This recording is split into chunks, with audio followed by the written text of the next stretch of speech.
अस्सलाम वालेकुम बिस्मिल्लाहिर्रहमानिर्रहीम। दोस्तों पतमें लेक्चरन मज करे कंप्लीट कम्प्लेक्स परमानेंट टिश्यू यथ मज जन जाइलम फ्लोयम कंप्लीट करे। आज परो tissue system on the base of structure and location. On the base of structure and location विशान प्लांटस मन 3 टाइप्स ऑफ टिश्यू सिस्टम। कुस epidermal, ground tissue system and vascular tissue system.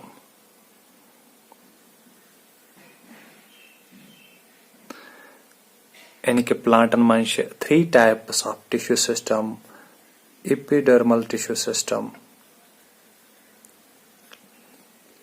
Ground tissue system तो vascular tissue system.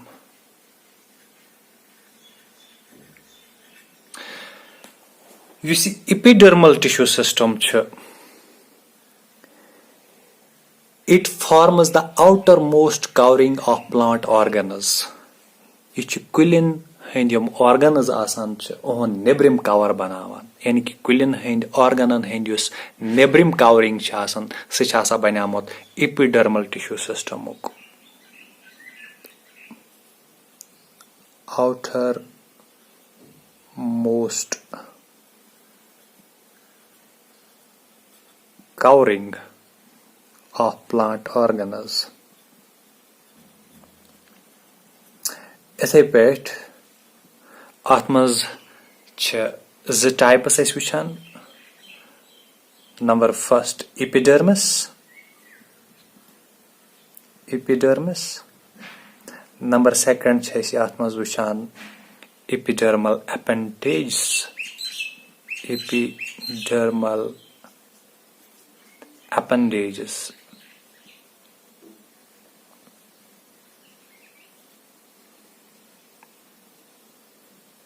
Epidermal appendage. अगर vascular tissue system वो it consists of, यानी कि अत मज कम्प्लेक्स टिश्यू। कंसिस्ट्स ऑफ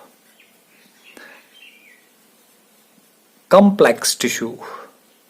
पतमन लेक्चरन मज पे कम्प्लेक्स टिश्यू कुस गो, यानी कि जाइलम एंड फ्लोयम। यानी कि अत मज जाइलम तो अत मज फ्लोयम। यमन कलेक्टिवली वनान वैस्कुलर बंडल्स क्या बंडलन मज आसान वैस्कुलर बंडल्स, या सिंपली वना वैस्कुलर टिश्यूज, या वना कंडक्टिंग टिश्यूज क्या they conduct water and food. तो यम ते बाकी tissues except epidermal tissue and vascular tissue, यानी कि प्लांटस मज यम ते वो बचाए tissue except vascular tissue and epidermal tissue, they all are ground tissues. यानी कि अत मज लिखो except epidermal and vascular tissue।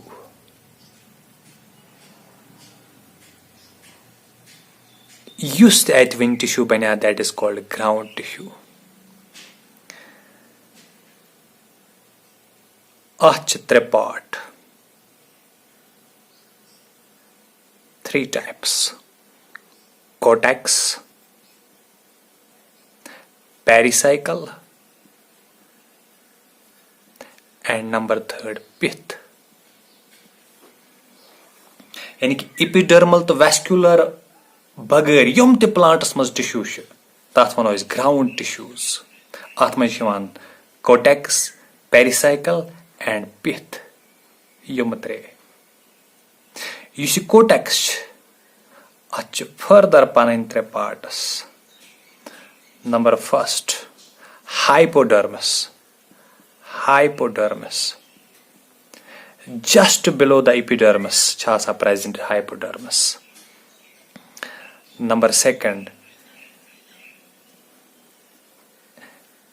general cortex. Number 3, endodermis.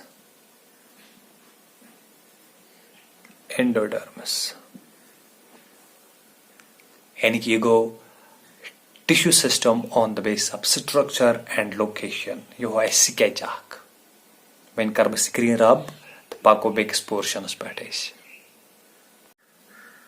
गोड़त करो इस कात epidermis PAT. Epidermis.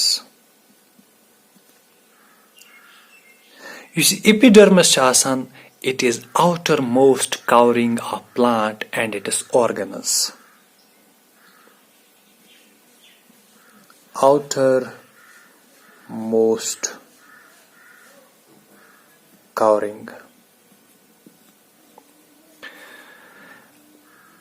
Yum epidermal cells chasan, they are living. Living asan. Yelum living asan. Tel chais pai. Tele asanum parenchymatous te. Parenchymatous. अगर इस aerial parts of plant वुचो aerial parts गए यम जमीन हेर आसन अच स्टेम वुचान अच लीव्स वुचान यम जमीन हेर छ आसा एरियल पार्ट्स उमन एरियल पार्टन मज छ epidermis नेबर ते आख लेयर आख आसान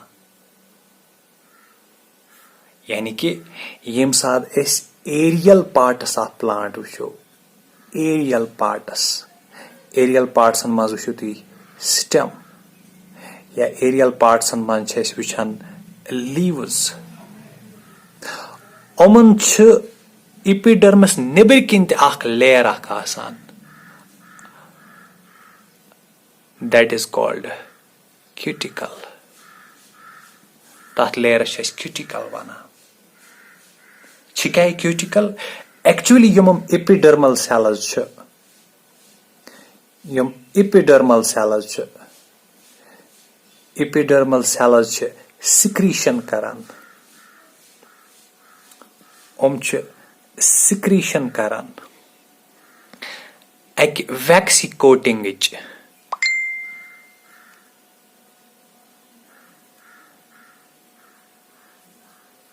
Waxy या fatty substance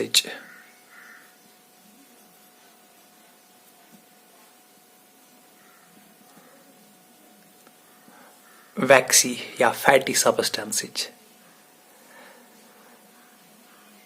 युस waxy या fatty substance आसान छ तथ छ अस वनान क्यूटिन यानी कि epidermal cells एमज नेरा अख fatty substance या waxy substance तथ छ वनान क्यूटिन एम क्यूटिनुक छ अख waxy coat बना epidermis नेबर किन तथ waxy coating छ वनान cuticle यम साथ अस वुचान छ युस सोन लीफ छ आसा पनवथर युस तथ हेरम सरफेस छ आसा तथ पेट आसा सै लेमिनेशन हिश करत waxy coat हु लगावित युस waxy coat छ आसा सै छ आसा क्यूटिन त अथ लेयरस छ अस वना क्यूटिकल यानी कि ये छ आसान epidermal cell वी बनोमत पानस नेबर किन back layer that is called cuticle use epidermis आसान छ epidermis आसा single layered या multi layered यानी कि युस epidermis वुच epidermis आसान या ते आसी single layered generally she single layered या आसान single layered यानी कि या था इसलिए कि generally she आसान single layered अलबत्ता कुछ वक्त कैसन केसन मन epidermal layer आसान multi layered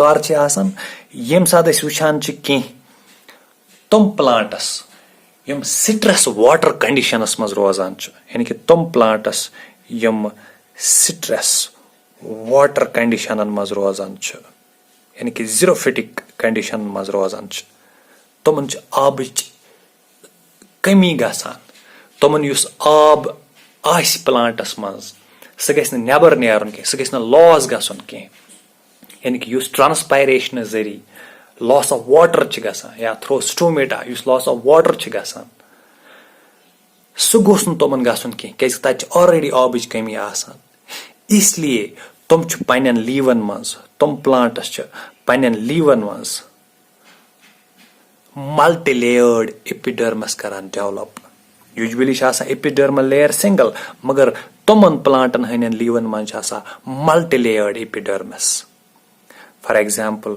वो लीव्स ऑफ फाइकस यानी कि बेनियान ट्री या वो नीरियम यानी कि अत ओरेंडर वन नीरियम यह श्रब पॉइजनस श्रब आसान अगर यह अत सत लग इरिटेशन गसान सिकनिश गसान इरिटेशन सिट्रस वाटर कंडीशन मज रोजान इसलिए यमिक लीव्स यमन लीवन मज multi layered epidermis to prevent loss of water to prevent loss of water prevent loss of water इथे पे वुचान कि एरियल रूट्स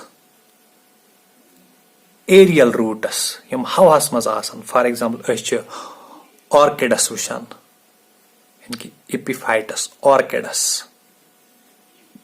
तुम प्लांटन पे खतमत ददन प्लांटन पे खतमत क्या फॉरेस्ट समटाइम्स डेनस आसान कैनोपी यमन हेक्न सनलाइट वत यमन गस फोटोसिंथेसिस इसलिए यमन कुलिन तेहरन पे खतमत मगर तमन वाटर जरूरत तम कत आनन तेहर पे जेठरान मूल बराबर जमीनस तान पत करन तत एब्जॉर्ब वाटर इसलिए तम एब्जॉर्ब करान एटमॉस्फेरिक वाटर यानी कि एटमॉस्फेरिक ह्यूमिडिटी करान एब्जॉर्ब यम एरियल रूट्स आसान एरियल रूटन हुन एपिडर्मस सह मल्टी लेयर्ड एपिडर्मस यह जना वन वेलामन टिश्यू यानी कि स्किम खतर सह to prevent loss of water सह बल्कि एब्जॉर्प्शन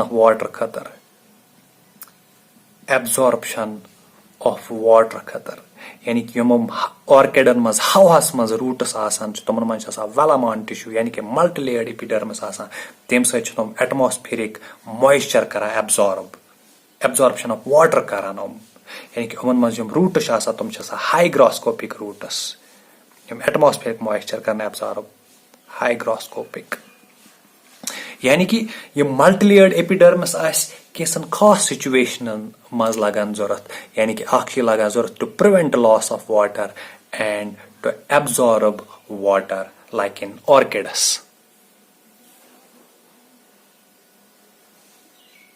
यानी कि एब्जॉर्प्शन करान वाटर लाइक इन ऑर्किडस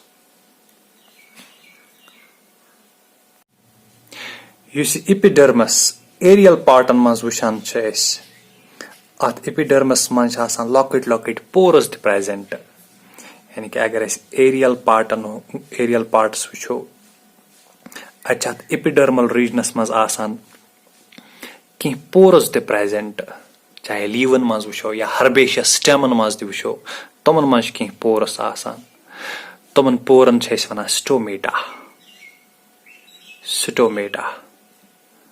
स्टोमेटा गई वारिया सिंगुलर गो अमुक स्टोमा गो स्टोमेटा गई वारिया युस स्टोमेटा आसान त्रे कंपोनेंट्स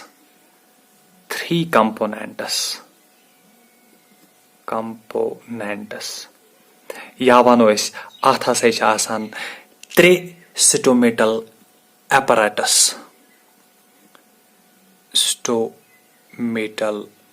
apparatus यानी कि वन युस स्टोमेटा अत हसा 3 स्टोमेटल apparatus या वनो अत हसा 3 components क्या क्या number first God cells Number second, subsidiary cells. Subsidiary cells. Number third, stomatal aperture. Stomatal aperture. अगर अस वुचो डाइकॉट्स, डाइकॉटन मज गॉड सेल्स आसान बीन शेपड या किडनी शेपड. अगर अस मोनोकॉट्स वुचो, मोनोकॉटन मज गॉड सेल्स आसान डम्बेल शेपड. Dumbbell shaped.